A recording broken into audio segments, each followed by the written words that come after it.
পৃথিবীর ইতিহাসে সবচেয়ে ভয়াবহ অস্ত্রের নাম পারমাণবিক বোমা। দ্বিতীয় বিশ্বযুদ্ধে হিরোশিমা নাগাসাকিতে দেখা গিয়েছিল এর ধ্বংসাত্মক রূপ, যেই ক্ষত আজও বয়ে বেড়াচ্ছে জাপান।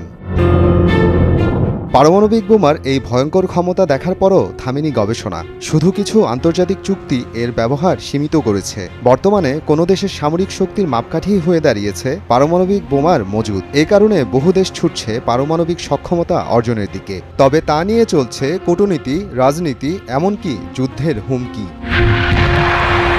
সম্প্রতি পারমাণবিক ইস্যুকে কেন্দ্র করে হয়ে গেল ইরান ইসরায়েল যুক্তরাষ্ট্র সংঘাত। ইসরায়েলের অনুরোধে যুক্তরাষ্ট্র হামলা চালায় ইরানের পারমাণবিক স্থাপনাগুলোর উপর। জবাবে মধ্যপ্রাচ্যের কাতারে অবস্থিত যুক্তরাষ্ট্রের সবচেয়ে বড় বিমান ঘাঁটি আল উদইদে ক্ষেপণাস্ত্র হামলা চালায় ইরান। 12 দিনের এ সংঘাতে কমবেশি ক্ষতিগ্রস্ত হয়েছে 3টি দেশই। যদিও শেষে যুদ্ধবিরতির মাধ্যমে থেমেছে হামলা পাল্টা হামলা। সেই সাথে নতুন করে আলোচনা শুরু হয়েছে পারমাণবিক বোমা নিয়ে। কিভাবে মানুষের হাতে এলো পারমাণবিক বোমার মতো এমন ধ্বংসাত্মক প্রযুক্তি? এ অসম্ভবকে সম্ভব করেছিলেন যিনি, তার নাম রবার্ট ওপেনহাইমার। জন্ম 1904 সালে নিউ ইয়র্কের এক ধনী জার্মান ইহুদি পরিবারে। 9 বছর বয়সেই গ্রিক লাতিন পড়তেন, করতেন খনিজ নিয়ে গবেষণা। হার্ভার্ডে রসায়ন নিয়ে পড়ার পর ওপেনহাইমার যান ক্যামব্রিজে। সেখানেই দেখা দেয় মানসিক সমস্যা।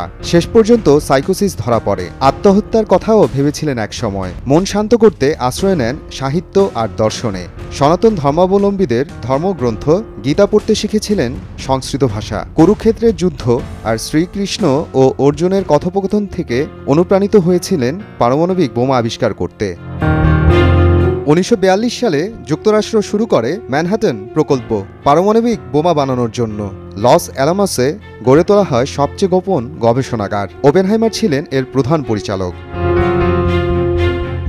1945 সালে 16 জুলাই প্রথম পারমাণবিক বোমার বিস্ফোরণের পরীক্ষা চালানো হয়। নাম ছিল ট্রিনিটি। নিউ মেক্সিকোর মরুভূমিতে তীব্র আলোয় উদ্ভাসিত হয়ে ওঠে আকাশ। তৈরি হয় 40,000 ফুট উঁচু মাশরুমের মতো মেঘ। এরপর তৈরি হয় ইউরেনিয়াম ভিত্তিক দ্য লিটল বয় এবং প্লুটোনিয়াম ভিত্তিক দ্য ফ্যাটম্যান নামের দুটি বোমা। 6 আগস্ট হিরোশিমা এবং 9 আগস্ট নাগাসাকিতে ফেলা হয় এই দুটি। মারা যায় লাখেরও বেশি মানুষ।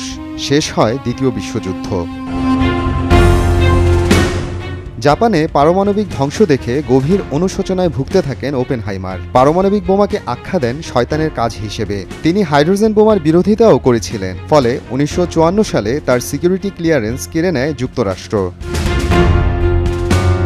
জীবনের শেষ 20 বছর কেটেছে প্রিন্সটন ইনস্টিটিউট ফর অ্যাডভান্স স্টাডিতে। আইনস্টাইন সহ অনেক বিজ্ঞানীর সঙ্গে কাজ করেছেন। অতিরিক্ত ধূমপানের কারণে হয় যক্ষা ও গলার ক্যান্সার। 1967 সালে মৃত্যুবরণ করেন ওপেনহাইমার। অপূর্ব এক মেধা দিয়ে তৈরি করেছিলেন বিশ্বের সবচেয়ে ভয়াবহ অস্ত্র। আর শেষ জীবনে সেই অস্ত্রের জন্যই ভুগেছেন গভীর অপরাধ বোধে। মোহাম্মদ আফরানুল ইসলাম, সময় সংবাদ।